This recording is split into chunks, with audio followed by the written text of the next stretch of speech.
మొత్తం ప్రపంచంలో మన భారత్లో డయాబెటీస్ కేసులు పెరిగిపోతున్నాయి. భారత్లో కూడా మన సౌత్ ఇండియాలో షుగర్ కేసులు బాగా పెరుగుతున్నాయి. సౌత్ ఇండియాలో కూడా మన తెలుగు రాష్ట్రాల్లో ఈ షుగర్ కేసులు బాగా పెరిగిపోతున్నాయి. మీకు ఒక ముఖ్యమైన విషయం చెప్పాలి. కేవలం ఆహారాన్ని నియంత్రించడం ద్వారా ఈ డయాబెటీస్ని కంట్రోల్ చేయొచ్చు. ఈ వీడియోలో మనం తెలుసుకోబోయేది ఆయుర్వేదిక్ డైట్ ప్లాన్. అంటే షుగర్ని కంట్రోల్ చేసుకోవాలంటే అసలు ఆయుర్వేద సిద్ధాంతాలను అనుసరించి ఎలాంటి ఆహారాన్ని ఎలా రూపొందించుకోవాలి, ఇది మనం తెలుసుకోబోతున్నాం. అంటే ఉదయం నుంచి రాత్రి పడుకునే వరకు మీ డైట్ ఎలా ఉండాలి, ఇది మనం తెలుసుకుందాం.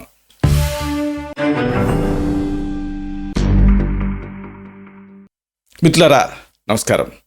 నేను మీ డాక్టర్ చిరుమామిళ్ళ మురళీ మనోహర్. ఈ వీడియోలో మనం తెలుసుకోబోయేది చాలా ముఖ్యమైనది. ప్రీ డయాబెటీస్లో ఉన్నా, డయాబెటీస్ రావద్దనుకున్నా, లేకపోతే ఆల్రెడీ డయాబెటీస్లో ఉన్నా, ఇలాగా ఎలా ఉన్నా సరే ఆయుర్వేదిక్ డైట్ ప్లాన్ ఏమిటి, అంటే ఉదయం నుంచి సాయంత్రం దాకా డైట్ని మీరు ఎలా ప్లాన్ చేసుకొని తినాలి, ఇది మనం తెలుసుకుందాం. ఎందుకంటే ఇక్కడ ఈ ఆహారం అనేది 3 ముఖ్యమైనటువంటి పనులు చేయాలి. ఒకటి, లావెక్కనివ్వకుండా చేయాలి. అంటే ఈ ఒబేసిటీ వల్ల షుగర్ వచ్చే రిస్క్ పెరుగుతుంది కాబట్టి ఆల్రెడీ సన్నగా ఉన్నప్పటికీ కూడా ఒకవేళ మీకు షుగర్ ఉంటే నీరసం రాకుండా ఉండాలి. ఇలాంటి డైట్ అనేది మీకు ఉపయోగపడాలి. అలాగే అతి ముఖ్యమైనది ఏంటంటే డయాబెటిక్ న్యూరోపతి, డయాబెటిక్ కాంప్లికేషన్స్ కొన్ని వస్తూ ఉంటాయి. అలాంటివి రాకుండా ఈ డైట్ మీకు సహాయపడాలి. అంటే జీవితాంతం మందుల్ని మింగే బదులుగా కేవలం ఈ డైట్ని కొంచెం మార్చుకోవటం ద్వారా, అలాగే ఆ లైఫ్ స్టైల్ని మాడిఫై చేసుకోవటం ద్వారా మీరు ఈ డయాబెటీస్ని ప్రివెంట్ చేయొచ్చు, కంట్రోల్లో పెట్టుకోవచ్చు, రాకుండా జాగ్రత్త పడవచ్చు. సరే, మరి ఈ డైట్ ప్లాన్ ఎలా ఉండాలి వరుసగా తెలుసుకుందాం. ఒకటి, ఉదయం మీరు లేస్తారు. ఈ ఉదయం లేచిన తర్వాత ఆ ఉదయం తీసుకునేటువంటి ఆహారం అనేది మీకు ఒక జంప్ స్టార్ట్ లాగా ఉండాలి. అంటే ఉదయం మామూలుగా 5:30, 6 మధ్యలో మీరు నిద్ర లేవాలి. ఇలాగ నిద్ర లేచినప్పుడు మీకు పూర్తి స్థాయి, అంటే మీరు రెస్ట్ తీసుకుంటారు కాబట్టి ఆ ఉదయం లేవగానే మీకు డ్రౌజీగా ఉండకుండా ఎనర్జెటిక్గా అనిపించాలి. అప్పుడు మీరు చేయబోయేటటువంటి ఆ పనులకి ఈ ఉదయం తీసుకునేటటువంటి ఈ ఫస్ట్ థింగ్ మీకు హెల్ప్ చేయాలి. కాబట్టి తెల్లవారుగానే, అంటే సుమారుగా 5:30 నుంచి 6 మధ్యలో మీరు లేస్తారు. ఆ సీజన్ని బట్టి ఇలాగా లేవాలి. లేచిన తర్వాత మొట్టమొదటి మీరు చేయాల్సింది ఏంటంటే నీళ్లు తాగటం. నీళ్ళు అనేది యూనివర్సల్ సాల్వెంట్, అంటే అన్ని టాక్సిన్స్ని తనలో విలీనం చేసుకుంటుంది. ఈ నీరు అనేది దీనికి అనేక ఉపయోగాలు. క్యాలరీలు ఉండవు. అలాగే ఎపిటైట్ని సప్రెస్ చేస్తుంది. అంటే అతి భస్మకాగ్ని లాంటివి ఉంటే ఇది సప్రెస్ చేస్తుంది. అలాగే మెటబాలిజాన్ని ఇది స్టిమ్యులేట్ చేస్తుంది నీరు అనేది. కాబట్టి నీరు తాగాలి. అయితే కొంతమంది లీటర్లకు నీళ్ళు తాగుతున్నారు. దీంతో వాటర్ ఇంటాక్సికేషన్ వచ్చే రిస్క్ ఉంటుంది. కాబట్టి ఒక గ్లాసు గోరువెచ్చని నీళ్ళు తాగితే మంచిది. గోరువెచ్చని నీళ్ళు అని ఎందుకంటున్నామంటే ఇది మెటబాలిజాన్ని స్టిమ్యులేట్ చేస్తుంది. కాబట్టి ఇలా గోరువెచ్చని నీళ్ళు తాగాలి. అయితే దీనికి 1 టీ స్పూన్ తేనె చేర్చాలి. తేనె ఎందుకు చేరుస్తున్నాం అంటే మీరు తర్వాత చేయబోయేటువంటి వ్యాయామానికి కానీ యాక్టివిటీస్కి కానీ తేనె అనేది క్యాలరీస్ని, అంటే ఎనర్జీని ఇస్తుంది. క్యాలరీస్ని మరీ పెంచకుండా ఎనర్జీని ఇచ్చేటటువంటి గొప్ప ప్రకృతి ప్రసాదించిన అద్భుతం తేనె. తేనెలో అనేక విటమిన్లు, మినరల్స్ న్యాచురల్ ఫామ్లో ఉంటాయి. చాలామంది మల్టీవిటమిన్ క్యాప్సూల్స్ ఇలాంటివన్నీ వేసుకుంటూ ఉంటారు కదా. అలా మల్టీవిటమిన్ క్యాప్సూల్ లాంటి అన్ని న్యూట్రియంట్స్ని, అన్ని పోషకతత్వాలని, పోషకాంశాలని ప్రొవైడ్ చేస్తుంది తేనె అనేది. కేవలం ఇది తీపి సబ్స్టెన్స్ కాదు, దీంట్లో అన్నీ ఉంటాయి. కాబట్టి 1 గ్లాసు గోరువెచ్చని నీళ్ళకి 1 టీ స్పూన్ తేనెని, అలాగే అతి ముఖ్యమైనది ఏంటంటే 1 చిటికెడు పసుపుని కలిపి తాగాలి. పసుపు యాంటీ డయాబెటిక్. మహేషు ధాత్రి నిశే అని, నిశే అంటే పసుపు. ఈ పసుపు అనేది యాంటీ డయాబెటిక్గా పనిచేస్తుందని ఆయుర్వేదం చెప్పింది. ఇది అధ్యయనాల్లో కూడా రుజువైంది. కాబట్టి ఉదయం నిద్ర లేచి లేవటంతోనే 1 గ్లాస్ గోరువెచ్చని నీళ్ళకి 1 టీ స్పూన్ తేనె, 1 చిటికెడు పసుపుని కలిపి తాగండి. తర్వాత యోగా, వ్యాయామం ఇవి చేయాలి. అర్ధశక్తిగా వ్యాయామం చేయమని ఆయుర్వేదం చెప్తుంది. అర్ధశక్తి అంటే మీ నుదుటి మీద చెమట పట్టాలి, మరియు ఓవర్ ఎగ్జాస్ట్ అవ్వకూడదు. ఈ మధ్య వ్యాయామం చేస్తూ కొంతమంది కుప్పగూలుతున్నారు. ఆయుర్వేదం ఆనాడే చెప్పింది, అంటే పాయింట్ ఆఫ్ ఎగ్జాషన్ వరకు ఎప్పుడూ ఎక్సర్సైజ్ చేయకూడదు, అర్ధశక్తిగా చేయాలి. అంటే బాహుమూలలో చెమట పట్టాలి, నుదుటి మీద చెమట పట్టాలి, మాట్లాడుతుంటే ఆయాసం రాకూడదు. అది కరెక్ట్ పద్ధతి. కాబట్టి యోగా కానీ వ్యాయామం కానీ దీన్ని ఒక 30 నుంచి 45 నిమిషాల పాటు చేయాలి. నడవచ్చు కూడా. అంటే మొదటి 15 నిమిషాలు స్లోగా, తర్వాత ఫాస్ట్గా, తర్వాత 15 నిమిషాలు స్లోగా నడవాలి. యోగాసనాలు ఒకవేళ చేయాలనుకుంటే వక్రాసనం, అన్ని మజిల్స్ స్ట్రెచ్ అవుతాయి. మెయిన్గా ప్యాంక్రియాస్ స్ట్రెచ్ అవుతుంది. వక్రాసనం చేయొచ్చు. లేకపోతే సూర్య నమస్కారాలు, ఇవి ఆ సెట్ అంతా చేయొచ్చు. దీనివల్ల విటమిన్ డి ఇవన్నీ సప్లై అవుతాయి. సూర్య నమస్కారాలు అంటే ఏదో ఇంట్లో చేయటం కాదు, బయట చేయాలి. అలాగే అగ్నిసార ప్రాణాయామం, దీనివల్ల మెటబాలిజం స్పీడప్ అవుతుంది. కపాలభాతి క్రియ, ఇంకా భ్రామరి ప్రాణాయామం, ఇలాంటి యోగాసనాలు ప్రాక్టీస్ చేయండి. ఇక అల్పాహారం వంతు వస్తుంది. అంటే 7:30 నుంచి 8 మధ్యలో ఉదయం పూట అల్పాహారం తీసుకోవాలి. దీని పేరే అల్పాహారం, అంటే అల్పంగా ఉండాలి. అందుకని ఇది మరీ ఓవర్గా ఉండకూడదు. కాబట్టి ఇలాంటి అల్పాహారం మధ్యాహ్నం భోజనం టైంకి ఆకలిని పెంచగలగాలి. బెస్ట్ థింగ్ ఏంటంటే బార్లీతో చేసినటువంటి జావా. ఈ బార్లీ అనేది శరీరాన్ని లైట్ చేస్తుంది, అదే సమయంలో శక్తిని ఇస్తుంది. కాబట్టి బార్లీతో జావా చేసుకొని తీసుకోండి. అయితే ఇది యాంటీ డయాబెటిక్గా మీకు పనిచేయాలంటే దీనికి మెంతి కూర కలపండి. అలాగే పొట్లకాయ ముక్కలు వీటిని తరిగి ఈ బార్లీ జావ ఉడికేటప్పుడే దాంట్లో వేయండి, మరీ ఓవర్గా ఉడకకూడదు. అలాగే కాకరకాయ, ఇలాంటి కూరగాయలతోటి పులుసుని నంచుకొని తినొచ్చు ఈ బార్లీ జావతో. లేకపోతే వీటన్నిటిని బార్లీ జావతో కలిపి కూడా ఉడికించవచ్చు. ఇలా తీసుకుంటే మీకు చాలా లైట్గా ఉంటుంది. ఇది యాంటీ డయాబెటిక్గా పనిచేస్తుంది. ఇది మొదటి ఆప్షన్. రెండోది, అంటే ఇలా కాదు అనుకుంటే ఇంకొక ఆప్షన్ ఏమిటి, ఉదయం పూట అల్పాహారంగా మీరు తీసుకోవాల్సింది అంటే ఉసిరికాయ. ఈ సీజన్ ఫ్రెష్గా దొరుకుతుంది. అలాగే జామకాయ యాంటీ డయాబెటిక్, కాస్త దోర జామ అయితే మంచిది. మీకు తెలుసు లేదో, జామని కచ్చాపచ్చగా దంచి నీళ్ళలో నానబెట్టి ఆ నీళ్లు తాగినా చాలు మొత్తం షుగర్ లెవెల్ డౌన్ అవుతుంది. ఇది అధ్యయనంలో తేలింది. అలాగే ఉసిరికాయ యాంటాక్సిడెంట్ కింద పనిచేస్తుంది. ఇంకా 1 టీ స్పూన్ అవిసె గింజల నూనె, దీంతో టాపింగ్ చేసి స్మూతీలాగా తయారు చేసుకోవాలి. అంటే గ్రైండర్ జార్లో ఉసిరికాయ తీసుకొని ఆ కండ భాగాన్ని అంతా చెక్కి వేయండి.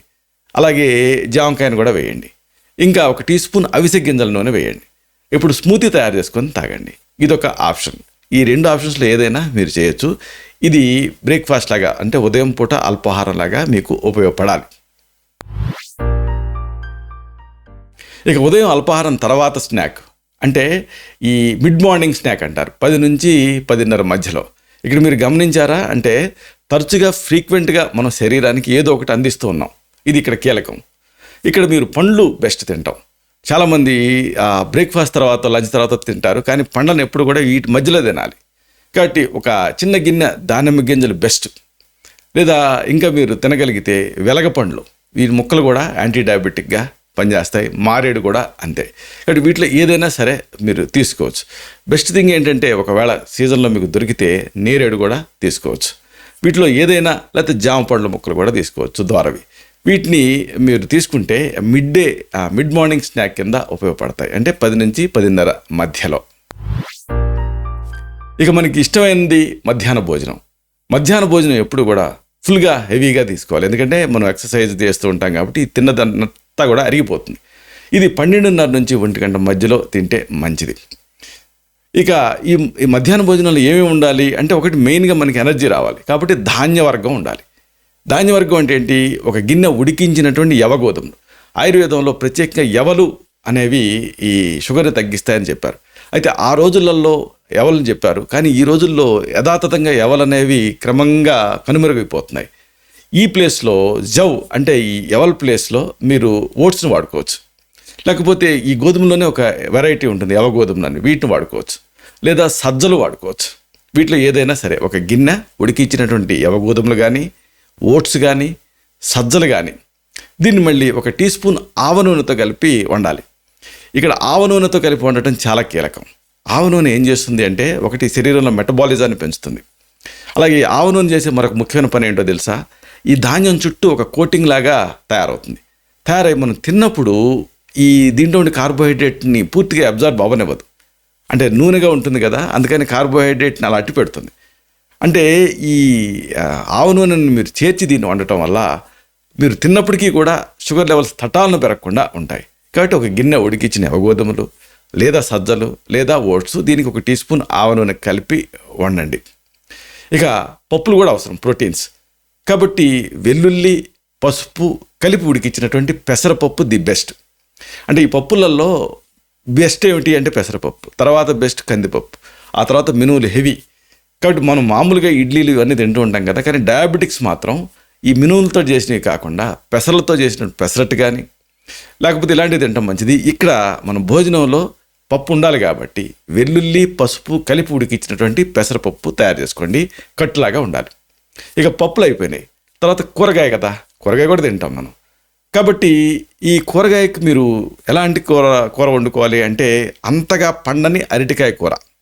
ఇది అల్సర్స్ ఇలాంటి వాటిని కూడా మానుపుతుంది. కాబట్టి ఈ పండని అరటికాయతోటి కూర తయారు చేసుకొని తీసుకోండి. అలాగే తోటకూర ది బెస్ట్. ఇంకా మునగకాడ, ఇవన్నీ మిక్స్ చేయొచ్చు. అంటే మిక్స్డ్ వెజిటబుల్ కూర లాగా చేసుకోవచ్చు. అంటే అరటికాయ కూర, తోటకూర, మునగకాడలు, వీటితోటి మిక్స్డ్ వెజిటబుల్ కూర తయారు చేసుకొని తీసుకోండి. అలాగే సైడ్ డిష్ ఏదన్నా ఉంటే బాగుండు అనిపిస్తుంది. చాలామందికి మంచింగ్ అనేది అలవాటు ఉంటుంది. కాబట్టి కొద్దిగా మరమరాలు లేదా జొన్న పేలాలు. మీరు గమనించారా, జొన్న పేలాల్లో కానీ మరమరాల్లో కానీ వీటిలలో గాలి వెళ్తుంది.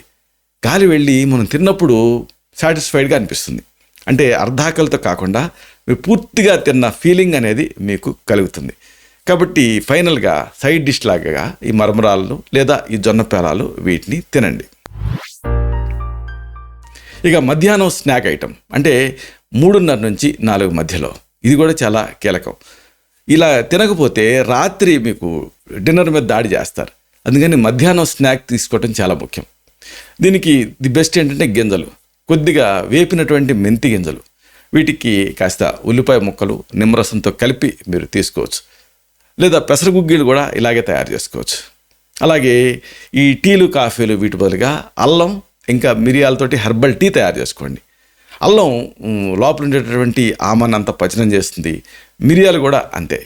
అసలు మీకు ఒక విషయం తెలుసో లేదో, ఈ మిరియాలని తమలపాకుతో పెట్టి తింటే ఏనుగు కూడా పీనుగు అవుతుందని ఒక సామెత ఉంది. అంటే అంత మెటబాలిజాన్ని ఇది పెంచుతుంది.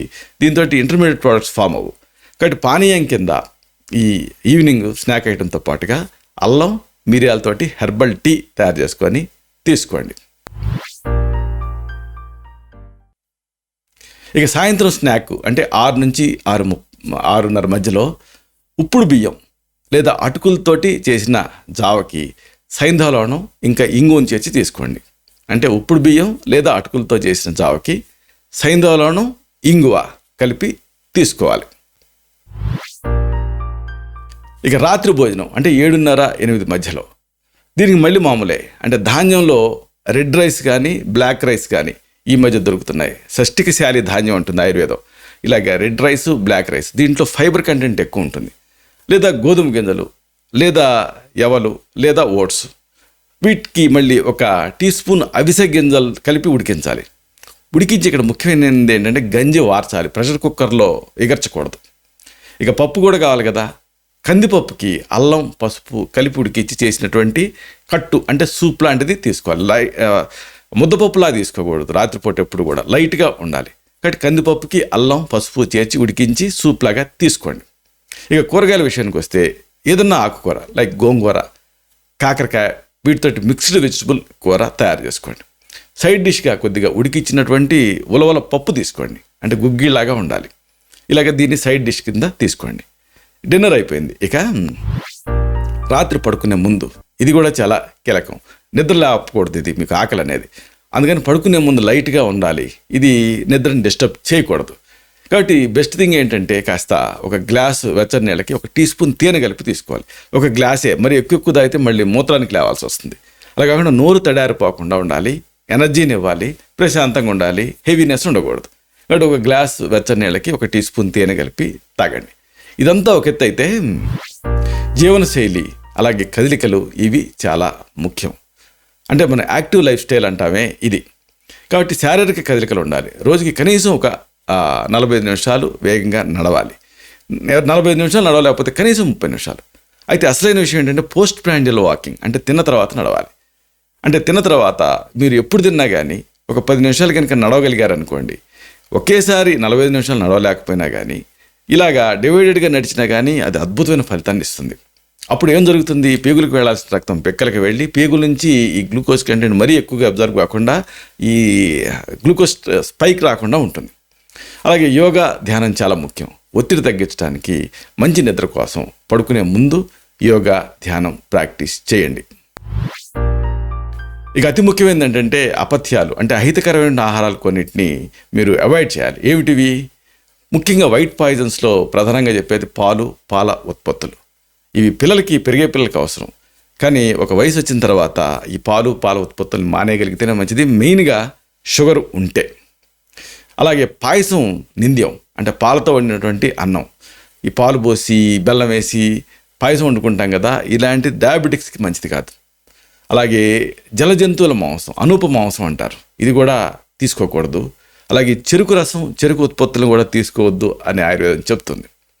ఇక నవధాన్యం అంటే కొత్తగా వచ్చినటువంటి హార్వెస్ట్ అయిన ధాన్యం, దీంట్లో షుగర్ కంటెంట్ ఎక్కువ ఉంటుంది.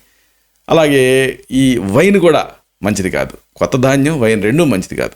ధాన్యాన్ని ఎప్పుడు ఏడాది పాటు నిల్వ ఉంచి అప్పుడు వాడుకోవాలి. మనకి పూర్వకాలంలో పాత్రలు ఉండేవి, అంటే ఈ ధాన్యం తెచ్చిన తర్వాత ఈ పాత్రలో నిల్వ ఉంచి 6 నెలల తర్వాత, సంవత్సరం తర్వాత వాడుకునేవాళ్ళు. ఇప్పుడు ఆ పాత్రలు లేవు, నిల్వ ఉంచడం లేదు. కానీ నిల్వ ఉంచి వాడుకోగలిగితే మీకు షుగర్ పెరగకుండా ఉంటుంది. అలాగే గుణ విశేషాలు అంటే బెల్లం ఉత్పత్తులను కూడా వాడకూడదు. అయితే కొంతమంది తప్పనిసరి పరిస్థితుల్లో దానికి ఎడిక్ట్ అయినప్పుడు ఏదైనా తీపి పదార్థానికి తాటి బెల్లాన్ని కాస్త వాడినట్టుగా వాడచ్చు, కానీ బెల్లం ఉత్పత్తులు వాడకపోవటమే మంచిది. అలాగే జంతు మాంసం కూడా ఎంత మాత్రం మంచిది కాదు. రెడ్ మీట్ అంటామే, దీంట్లో కొలెస్ట్రాల్ పెరిగే రిస్క్ ఉంటుంది. అలాగే కొవ్వు మంచిది కాదు, నూనెలు మంచిది కాదు, అలాగే వైట్ సాల్ట్ కూడా మంచిది కాదు. ఈ కొవ్వు అంటే జంతువుల నుంచి వస్తుంది. నూనెలు, దీన్ని మామూలుగా రోజుకి మనకి 20 మిల్లీలీటర్ల నూనె అవసరం, అంటే నెలకి 1/2 లీటర్ నూనె అవసరం. కానీ మన యావరేజ్న మనం రోజుకి ఒక్కొక్కళ్ళు 2 అంటే నెలకి కనీసం ఒక్కొక్కళ్ళు 1 లీటర్ లేదా 2 లీటర్ల నూనె వాడుతున్నారు. అది చాలా ప్రమాదకరం. కాబట్టి ఈ కొవ్వు, నూనెలు, అలాగే వైట్ సాల్ట్ ఇది కూడా మంచిది కాదు. పింక్ సాల్ట్ వాడుకోవచ్చు, ఒక చిటికెడు. అంటే ఇది కూడా అంతే, రోజుకి 1, 2 మహా అయితే 3 గ్రాములకు మించి వాడకూడదు. కానీ మనం 12 గ్రాములు వాడతాం, ఎంత మాత్రం మంచిది కాదు. ఇక రిఫైన్డ్ షుగర్, శుద్ధి చేసినటువంటి చక్కెర మంచిది కాదు. అంటే వైట్ షుగరు, స్వీట్స్, క్యాండీలు, కేకులు, పేస్ట్రీలు ఎంత మాత్రం మంచిది కాదు. అన్నిటికీ నో. ఇక అన్నిటికీ మించి కదలికలు లేని జీవితం చాలా డేంజర్. కాబట్టి ఎప్పుడు కూడా కదులుతూ ఉండాలి. మీరు ఏ పని చేస్తున్నా, మీరు ఆఫీస్లో పని చేస్తున్నారు అనుకోండి, ఫోన్ వచ్చినప్పుడల్లా లేవండి. కంప్యూటర్ పని చేస్తున్నారు అనుకోండి, ఆ ప్రింట్అవుట్స్కి వాటికి అక్కడికి వెళ్తూ ఉండండి.